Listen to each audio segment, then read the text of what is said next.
Bom dia, boa tarde, boa noite, queridíssimos ouvintes, amigos da Rádio Lobão. Aqui quem fala é o tio DF, que estava com saudade de vocês. Vocês devem estar se perguntando o que é isso aqui, um programa consideravelmente mais curto. Bom, e deixa eu explicar o que é. Esse é um oferecimento da Rádio Lobão para vocês. Bem-vindos ao nosso novíssimo segmento, que é a Wolf's Den, a Toca do Lobo, onde eu, Titio DF, estou me propondo a passar um tempo de qualidade com vocês. Eu acho que isso está faltando um pouco. Mas qual que é o propósito aqui deste novo segmento? Aqui eu vou ter um pouquinho mais de liberdade. Esse é um programa que inicialmente eu vou fazer sozinho.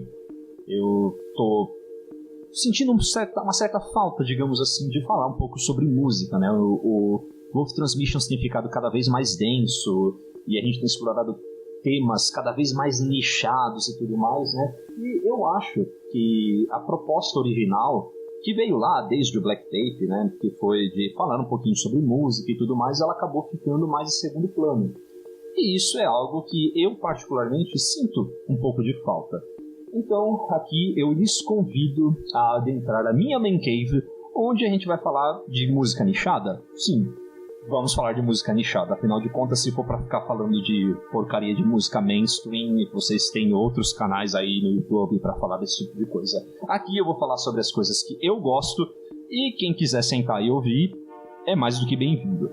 É claro que isso não quer dizer que a Wolf Transmissions, né, vai seguir só eu daqui pra frente. Eu acho que isso já tem ficado bem aparente pra todo mundo, que nós viemos tendo aí alguns hiatos, já estamos em um hiato novamente, né?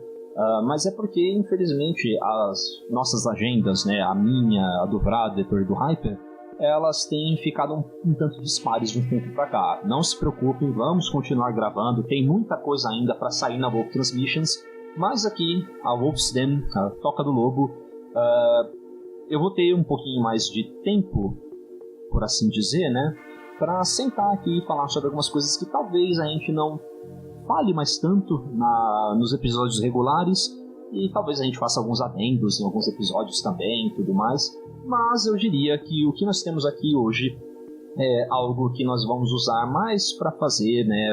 Eu estou usando pelo menos como uma válvula de escape, e a gente ter alguma coisa para também ir colocando aí no canal enquanto nós temos esses hiatos. E como eu disse, isso aqui é uma desculpa, né, uma válvula de escape também, né, que eu encontrei para falar um pouquinho sobre música e as coisas que eu gosto também, né. É claro que o formato em questão aqui ele é totalmente roubado de um outro canal no YouTube, um canal gringo chamado Radio Free Innsmouth. Quem não conhece, é um ótimo podcast no formato Drops, episódios de, se eu não me engano, de cerca de 10 até 20 minutos. Talvez aqui a gente vá um pouquinho mais longe. Mas, né, por favor, também ignorem o meu autismo. É a primeira vez que eu tô gravando uma coisa inteiramente sozinho. Mas vamos lá, né? Nesse primeiro episódio aqui, eu gostaria de falar de uma coisa que é bem interessante pra mim, num ponto de vista de colecionador e também como um apreciador do gênero, que é o black metal brasileiro da década de 90, né? O que acontece é que quase ninguém fala sobre isso. E em muitos eventos que eu vou, e às vezes eu tenho a oportunidade de conversar com uma galera mais velha do que eu e tudo mais, assim, eu acho que fica bem divertido, né, falar sobre demos antigas e tudo mais, e isso já me deu uma certa bagagem, até para o conteúdo que eu tenho na minha coleção aqui também, para falar um pouco sobre essas bandas em questão, que às vezes acabam muito relegadas a só, sabe, certos círculos, e às vezes a galera só menciona e fala, pô, essa banda é foda, né? É sim. E aí ninguém fala mais nada, e aí volta a falar, sei lá, da nova ondinha do momento e tal, né? Eu nem sequer sei qual que é a banda favorita da galera agora, eu acredito que seja o Miguá, que de longe é uma banda assim que não me agrada em nada, apesar dos meus companheiros aqui de podcast, eu sei que eles gostam bastante, mas pra mim não me agrada em nada. Mas enfim, uma coisa que eu gostaria de já começar expondo aqui, né, é o fato de que o black metal, pelo menos como eu vejo assim, né, a cena brasileira ela é dividida em dois períodos. que é, de fato, ali o começo dos anos 90, né? Final de 80 e começo dos anos 90, e depois dos anos 2000. Então, talvez esse episódio que eu esteja fazendo aqui agora seja dividido em duas partes. Vai depender do tempo aqui que eu levar para falar de uma coisa. Mas vamos começar com os anos 90. Lá nos anos 90, na verdade, vou até um pouquinho mais atrás. Onde começou o black metal aqui no Brasil, né? Se a gente for analisar, assim, ele começa lá com o Vulcano no álbum Live. E a gente vê ali, quase que um death thrash, é bem mais animado. Não tô dizendo que Vulcano seja uma banda ruim, Vulcano é um pioneiro no metal extremo, não só brasileiro, como no mundo. Mas é uma coisa bem mais próxima daquele black metal que o Venom fazia, e talvez seja uma coisa muito mais animada, muito mais próximo do que a gente entende como thrash hoje em dia, né, do que black metal por si só.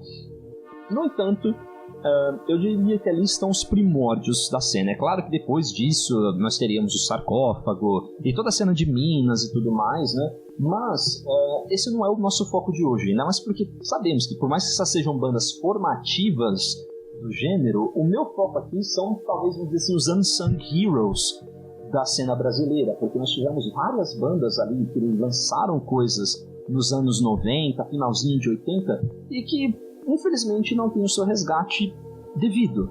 Nós temos várias bandas que circundam aqui a região sudeste do Brasil, no sul e no norte também temos algumas coisas que acontecem, mas é interessante porque poucas bandas surgem aqui em São Paulo, né? Apesar de hoje São Paulo ser o epicentro da cena metálica no Brasil, talvez na América Latina, não sei, mas todo mundo sabe que na década de 80 e começo de 90 ainda, o que pegava aqui em São Paulo mesmo era a cena punk skinhead, né? Então era difícil pra galera ter, né, ter aquela coisa corrente do metal correndo pra cá, né? A gente sabe que muita gente migrou pra cena de Minas na década de 80 e tudo mais, mas enfim. Uma cena, não vou nem dizer uma cena, mas um pequeno círculo, né? Um pequeno grupo, um grupelho que me chama muita atenção nessa época, no final da década de 80 e bem no comecinho de 90, foi a cena de Barbacena. De novo, digo cena com aspas, tá? Porque se você for ver um grupo de amigos que se deu ao trabalho de lançar algumas demos, e nós tivemos coisas incrivelmente boas e que são, sabe, porcamente ignoradas por boa parte dos colecionadores e ditos entendedores de black metal aqui no Brasil. Então eu já vou citar algumas demos que me chamaram muita atenção nessa cena. Na verdade, não só demos, né, mas as bandas em si. Nós tivemos, por exemplo, algumas que inclusive tiveram alguns relançamentos acontecendo em cortesia da nossa queridíssima Hammer of the Nation. Nós tivemos o Behemoth de Barbacena, não o Behemoth polonês, obviamente, que é uma banda, claro, é um gosto que se adquire, não é uma banda fácil de você ouvir, mas é incrivelmente importante no quesito, ainda mais hoje em dia, pelo menos ao meu ver, em que a cena do raw black metal está cada vez mais proeminente, e o Behemoth ele lança duas demos, Malignant Ascension of Satanas e SBTOG, em 92 e 93 respectivamente. Isso é facilmente encontrado ainda hoje em dia. Em 2014, a Hammer of the Nation relançou esse material numa compilação chamada Malignant Temple of Goat, que compilação de 92 a 93, compilando essas duas demos, se eu não me engano. Deve ter alguma música bônus também. E aqui a gente tem aquele black metal preto no branco, feito no improviso. Algo, assim, um tanto autêntico, eu diria, que é uma coisa que é bem distinta da cena de Barbacena. Ela já tinha aquela veia quase pegando no war metal, que a gente vê em bandas como Blasphemy e tudo mais, né? Mas dentro de um contexto ainda mais tosqueira, eu diria. Então, eu acredito que isso aqui seja um grande marco da história do black metal brasileiro, né? Quando a gente fala de coisas que beiram já o war metal que a gente conhece hoje em dia, muito se fala do Holocausto, muito se fala do Goat Penis, mas aí se esquece de bandas como Behemoth. E vale lembrar também que antes. Bom, o que acontece é o seguinte: ramificações do Behemoth aconteceram, né? Nós tivemos bandas como o Invoker, nós tivemos o Offertory e tivemos o Azaradel. Eu queria falar primeiro sobre o Offertory. Offertory, que era uma banda, praticamente uma lenda urbana aqui. Essa banda teve, se eu não me engano, uma demo de ensaio em 93, mas isso não saiu, isso tipo, ficou tão relegado aos círculos de trocadores de fitas lá da época, que isso nunca saiu aqui no Brasil. Ele teve uma reedição minúscula de 25 cópias por um zine, se eu não me engano, belga, que é o Zombie Dance Zine. Um zine sensacional, inclusive, para quem não conhece, ele vale a pena dar uma olhada. Eu costumava trocar ideia com esse cara, na verdade eu era basicamente o traficante de vinil dele na época, porque ele me usava entre aspas, né? Mas tipo, eu dava uma força pra ele de comprar disco no Mercado Livre e mandar pra Bélgica pra esse cara. E eu consegui, tipo, coisas como Impurity, Dorsal Atlântica, Saddon, tá? Era um projeto de um dos caras do Dorsal Atlântica também. Eu pegava esses discos e mandava pra ele, era bem legal. E ele ficou de me mandar essa cópia do Offertory junto com o zine, só que acabou que ele nunca me mandou. Enfim, isso aqui, cara, eu acho que deve ter uma ou outra coisa no YouTube pra vocês conferirem. Na verdade é uma demo muito curta, né? É uma intro e 2 músicas só. Mas eu gostaria muito de ver isso aqui reeditado algum dia, porque é uma das joias perdidas do black metal brasileiro. Fora isso, nós tivemos o Invoker, que... Caramba, cara, eu adoro essa banda. Eles tiveram 5 demos. Remains of God em 88, Chapel of Invocation em 90. Na verdade, em 90 nós tivemos 3 demos: Chapel of Invocation, The Dark Acts e Rites of Prophetic Winds, respectivamente. E por fim nós tivemos a Church of Devil's Worship, de 91. Isso em 2019 foi reeditado pela Hammer of the Nation em CD e em vinil. Um crime que isso ainda esteja disponível. Foram 250 cópias divididas em vinil preto e branco, até hoje disponível na loja da Hammer of the Nation. E se você não tem isso, meu amigo, qual o seu problema? Invoker, pra mim de novo, é uma das bandas mais incríveis a surgirem de Barbacena e naquela época aqui no Brasil, porque ela culmina em algo que eu acho muito particular da cena brasileira do comecinho dos anos 90, que é o quê?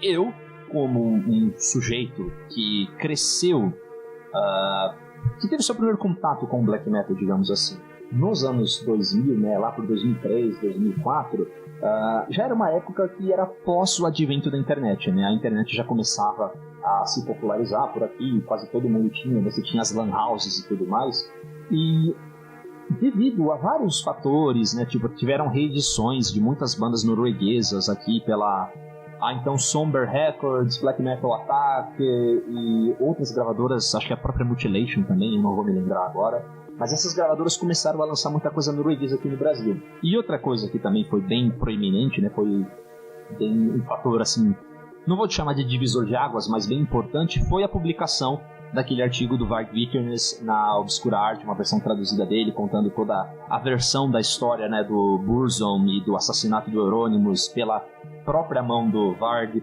E isso deu, né, tipo, revigorou o interesse na cena norueguesa aqui no Brasil. Então foi daí pra frente que nós começamos a ver várias balbúrdias, várias pataquadas, várias cópias do som norueguês, né, feito aqui no Brasil. Então, som norueguês meio de Brasil, tá aí pra vocês. Não que tudo que era feito nesses moldes, né, com essas influências fosse ruim. Nós tivemos muita coisa boa saindo aqui que pode ser considerado, sei lá, Burzum clones, né, como nós chamamos de Braugurs, que é uma banda maravilhosa. Mas tivemos muita coisa genérica, muita porcaria saindo nessa época. Mas isso talvez a gente fale na segunda parte, né? O ponto que eu quero dizer aqui é que na década de 80 e 90 não era tão proeminente a influência das bandas norueguesas aqui no Brasil.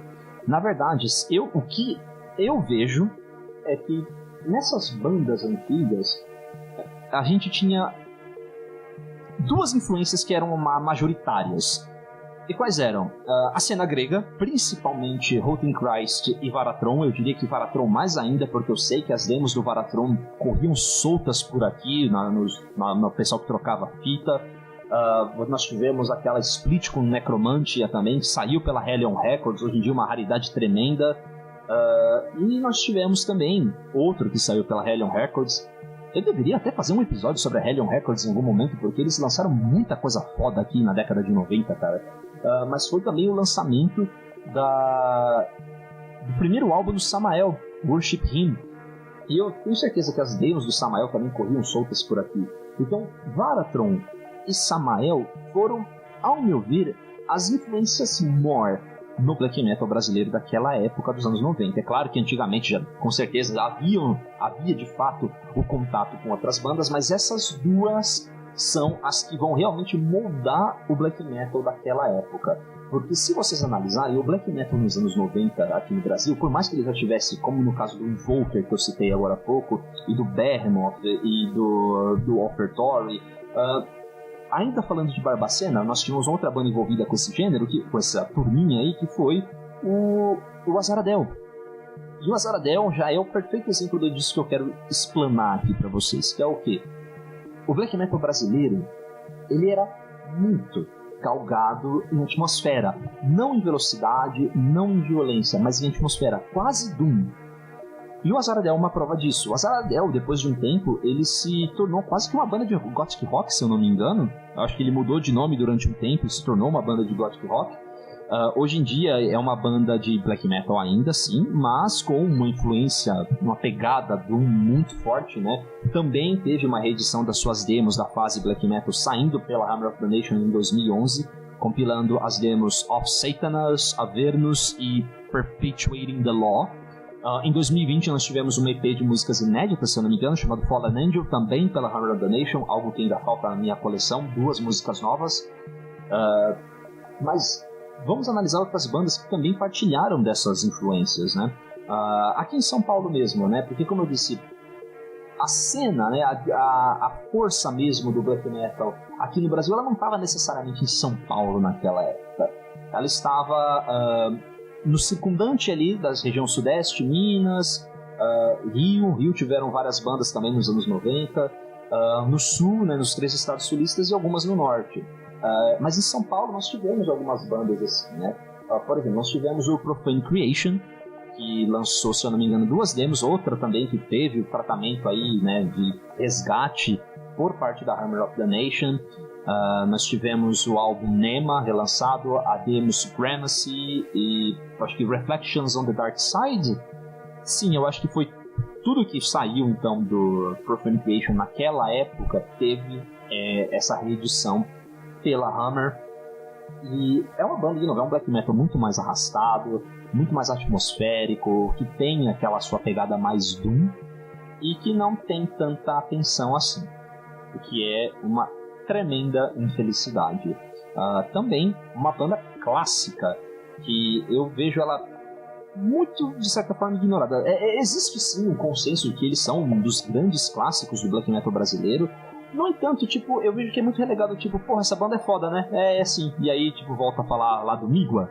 Então, essa banda aqui tocou recentemente aqui em São Paulo também, né, no festival Floresta das Almas. Primeiro festival, se eu não me engano, open air de black metal aqui no Brasil. Então, exclusivamente de black metal, quero dizer, né? E foi o Amen Corner. E o Amen Corner é uma banda que não é uma banda perfeita, de forma alguma. Eles têm uns álbuns que eu acho ruins, tá? Não vou ser sincero, mas eles têm álbuns que são monumentais.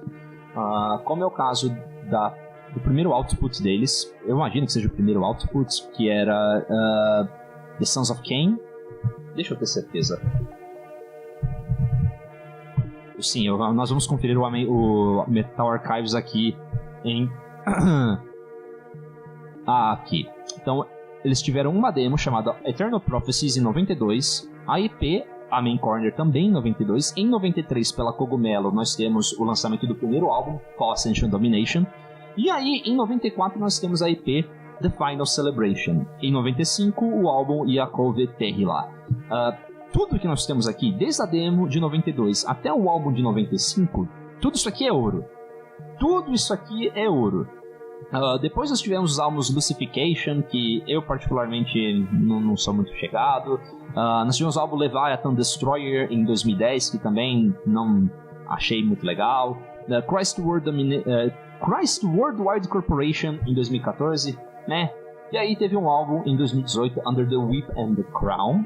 Esse já é bem mais interessante, já é uma coisa muito boa. E é claro, em 99...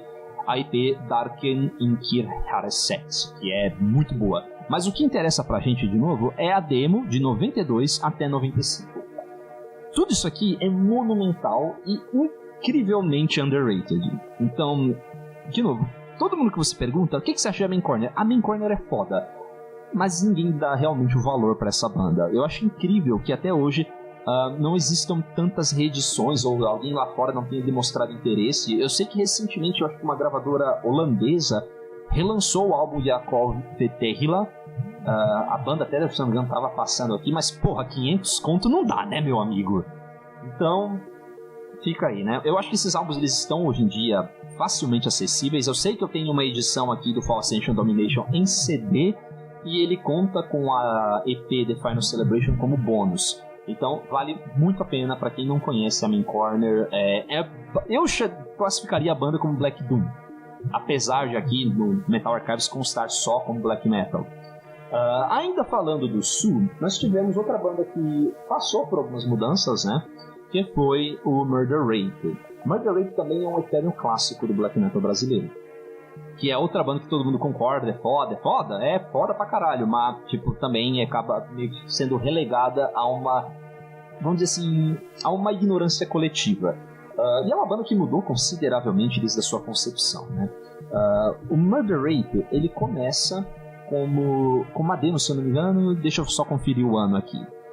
93, In Liaison with Satan, uma demo muito mais atmosférica, muito mais galgado de novo em Varatron e Samael, talvez até um pouquinho de Bethlehem, eu diria, com um contorno bem mais doom, bem mais sinistrão, e eu gosto muito dessa demo, muito mesmo.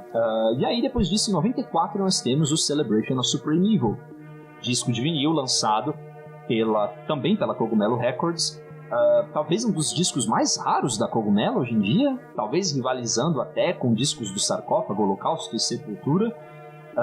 Se eu não me engano, isso aqui é tão raro porque foi uma tiragem muito pequena para a época, né? Na época se costumava fazer 1.000, 2.000 cópias. Esse aqui, se eu não me engano, foram apenas 500.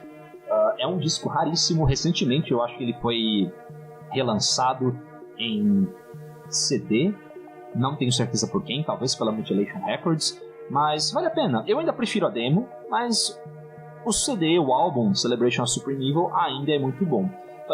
Depois disso nós tivemos um álbum em 96, And Evil Returns, e em 2001, Evil Shall Burn Inside Me Forever.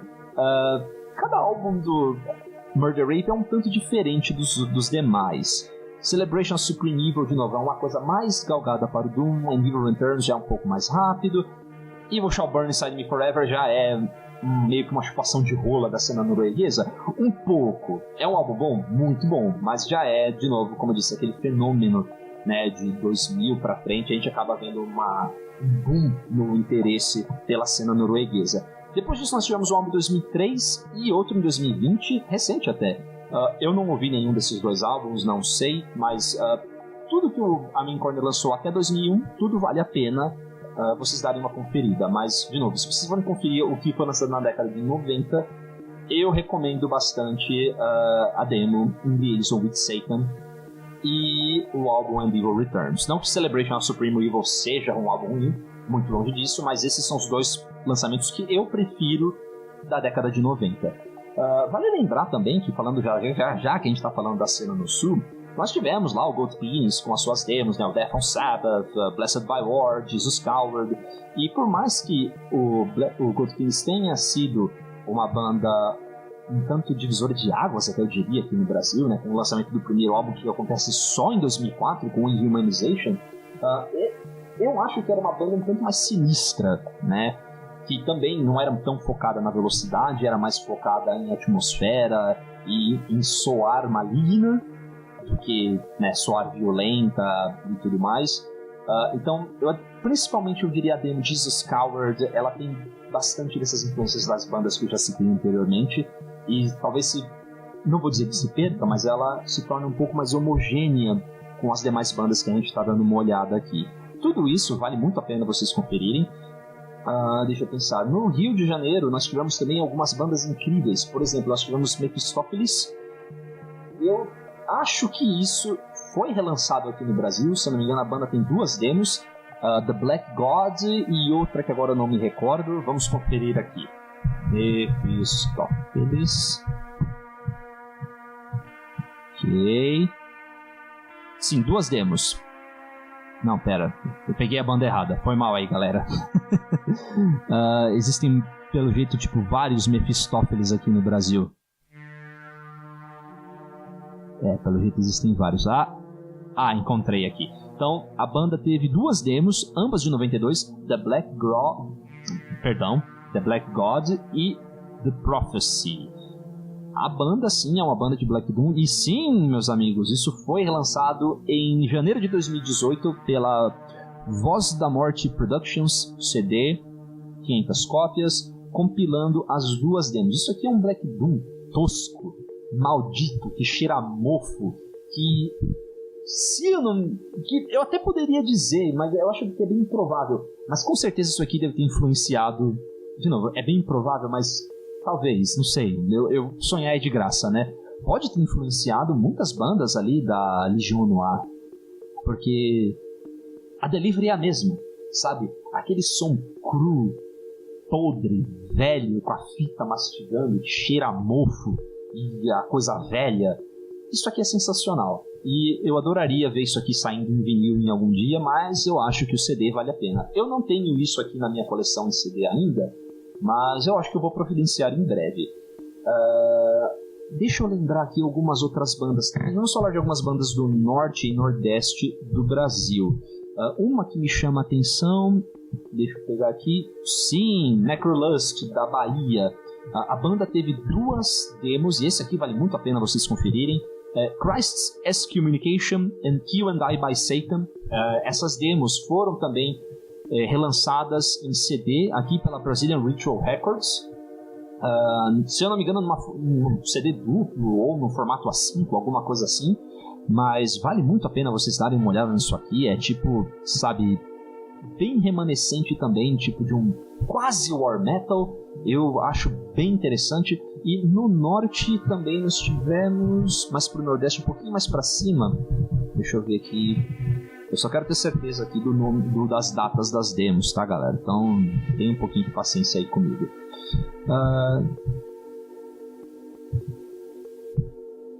Opa. Sim, encontrei aqui. Lord Blasphemate, de Natal, Rio Grande do Norte. A banda teve 1, 2, 3, 4 demos em 92, 93 e 94. Nocturnal Black Goat, Devotion... The Two Pledge of Calyx and Sword of Blaze and Blood, tá porra, e Debut Demo, respectivamente, 92, 93 e 94, com o primeiro álbum sendo lançado em 97, The Sun That Never Dies, que foi durante muito tempo um dos álbuns mais raros aí, cobiçados pela galera. Hoje em dia isso saiu em vinil, eu tenho isso aqui em vinil. É uma banda muito legal, inclusive, eu recomendo para quem gosta de Varatron, isso aqui é sensacional. O álbum em questão, The Sun That Never Dies, eu já achei ele um pouquinho estranho. Então, sei lá, se eu tivesse que escolher aqui, eu pegaria as demos, tipo a Debut Demo, que é uma demo que tem até a fuça do Aleister Crowley, é bem legal. Sim, vamos voltar um pouquinho lá pro Rio, porque... tinha uma outra banda também que eu acho que vale muito a pena vocês darem uma conferida. Deixa eu só ver se ela cabe aqui aos nossos critérios. Sim, Goat Emperor. Caralho, a banda voltou pelo jeito. Interessante. Mas enfim, a banda teve 2 demos, uma em 93 e outra em 95. A Pampatos Kakodaimonos, de 93, e Announcing the New Ion, de 95. Essa é uma banda que tem uma indumentária bem mais ritualística, eu diria, e que vale bastante a pena vocês conferirem. Pelo jeito a banda voltou, agora em 2002, agora em 2002 mesmo, 2 lançamentos, uma EP e uma single, uma EP Porque as Trevas São Soberanas e single Sombras na Escuridão. Porra, se é sombra é claro que tá na escuridão, né, filho? Perdão, galera, eu não gosto de redundância, mas enfim, né. As demos por si só, elas têm boas colocações até aqui no Metal Archives, 86% e 79% respectivamente. E, de novo, é um black metal que tem uma indumentária muito mais ritualística e que não chupa tanto aquela coisa de, né, black metal norueguês, escandinavo, etc. Então, eu diria que esse é um episódio né? Mas para vocês, eu partilhar um pouquinho do que eu acho o que é talvez uma das partes mais interessantes do black metal brasileiro, que é, vamos dizer assim, esses anos formativos da cena na década de 90, e essas demos que muitas vezes elas são, de fato, ignoradas por muitos dos fãs. De novo, até bandas aí que são carimbadas, como o Goat Penis, como o Murder Rate, o próprio Main Corner, e a gente não dá tanta atenção para as demos dessas bandas. Existem outras, inclusive, aqui que valem a pena ser citadas, como Posthumous, que recentemente teve um álbum novo lançado também pela bandeira da Hammer of the Nation, e com certeza alguns outros nomes que agora me escapam, porque é muita coisa. Mas eu queria então aproveitar o ensejo desse novo formato aqui justamente para apresentar isso para vocês, que eu acho que é uma coisa que está faltando. Existe muita gente que gosta de black metal, que consome black metal, mas não se preocupa com a formação do que seria aquela cena de black metal. Não que eu seja um cara que liga para a cena em si, de estar lá, de participar de uns eventos e tudo mais. Não, eu tô cagando para isso. No entanto, eu acredito que é muito interessante esse resgate histórico, até diria arqueológico, dessas demos antiquíssimas, que fedem a mofo, e que se você pega depois você tem que lavar a mão porque tá sujo pra caralho. Eu acho isso interessante, e dadas as oportunidades, eu gosto muito de conferir esses trabalhos, né? Então eu acho que esse será, de fato, a minha bread and butter, né? O meu arroz com feijão daqui pra frente, que vai ser justamente trazer de volta, ou trazer à luz, alguns desses lançamentos que eu acho que são sim, dignos de nota. E se vocês vão tirar alguma coisa desse episódio, eu diria, vão atrás, tá? Das demos que estão disponíveis aí, principalmente a do Mephistopheles e do Necrolust. São duas bandas assim sensacionais. Se eu não me engano, isso aí deve estar disponível ainda nas distros em questão, né? São lançamentos até recentes, né? 2018, por aí. Então vale a pena vocês correrem atrás. Se vocês gostam de black metal tosqueira, vocês não ligam para esse negócio de produção e tudo mais, né? Vocês querem ter a oportunidade de ouvir um pouco mais o que seria o black metal na sua concepção aqui no Brasil, vale muito a pena. É claro, eu tô deixando de citar algumas bandas aí aqui de São Paulo, o próprio Evil mesmo, outros projetos lá que tinham o dedo do Luiz, como o Dethroned Christ, se não me engano, Bael era outra banda também que fazia parte daquele círculo de amigos. Mas é porque nos episódios regulares da Wolf Transmissions a gente já fala bastante sobre o Evil, né? E é uma das minhas bandas favoritas, na minha opinião, melhor banda de black metal aqui do Brasil. Então eu não vou, né, me estender demais quanto ao Evil e projetos circundantes ali. Eu queria aproveitar mesmo para falar sobre esses outros projetos que talvez não sejam tão divulgados assim, ou que estejam relegados à infâmia.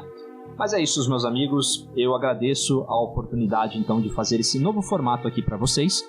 E na próxima semana, ou daqui 2 semanas, eu não sei ainda, eu tento voltar aqui justamente para que eu possa preencher as lacunas desses hiatos que nós vamos tendo com as transmissões normais da Wolf Transmissions. E aí a gente vai tendo esse tempo de qualidade, vocês e o tio DF aqui. Bom, eu agradeço a presença de todos e muito em breve eu volto com uma parte 2 aqui, onde vocês terão uma perspectiva a mais, né, do black metal já dos anos 2000 pra frente, que já é algo muito mais próximo e nostálgico pra mim, pois foi a época que eu comecei a descobrir black metal também. E obrigado por aguentarem o meu autismo. Até a próxima.